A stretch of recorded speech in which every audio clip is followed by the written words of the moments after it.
old friend of mine once told me a story he's carried with him for decades. It was the kind of story that starts small, just a fleeting moment, but it stayed with him, like a shadow he could never quite escape. He was in high school back then, living on a base in Vietnam. That's where he met her. He worked at the cocktail bar where he washed dishes. She was busting tables. And the two of them, they had something.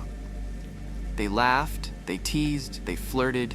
There was chemistry, you know, that rare kind that feels electric. But my friend, he was shy, painfully shy. He used to call himself a fat, awkward nobody, someone invisible, someone who didn't deserve to be noticed. Now, back to the story. One night, he saw her at the movie theater. She was alone, heading inside. He went in after her, found her sitting there, and for a moment he thought, this is it. This is my chance. Or maybe not. He wasn't sure if she wanted to be alone or not. So he stayed in his seat, rooted there like a coward, watching her from a distance, unable to take that step. He watched the movie, went home, and tried not to think about it. The day after that night, I called him. We talked a bit, kind of small talk. I asked how he was and what he'd done the day before. He started laughing. He said he'd watched a movie, said it was hilarious. But years later, he told me the truth. That movie, it wasn't a comedy. But I still wonder what made him laugh. My father once told me, just because a person tells you something doesn't mean they want to tell you everything. And maybe he was right. The next time he saw her, she was angry. When he asked her how the movie was, she snapped at him. She told him it sucked.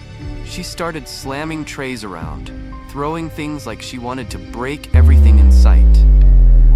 Later, when she'd cooled off, she came up to him, and she said something he's never forgotten. You know, guys are supposed to make the first move. After that, she broke off contact with him, and he never saw her again. So what can we take away from this? Back then, he wasn't ready. He didn't believe in himself.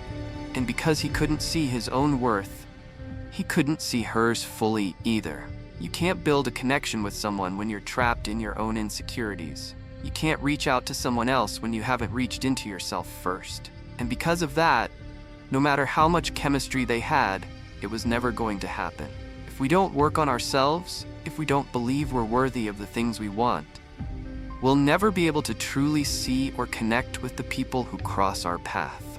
If you're not willing to work on yourself, don't expect others to heal the parts of you you've chosen to ignore.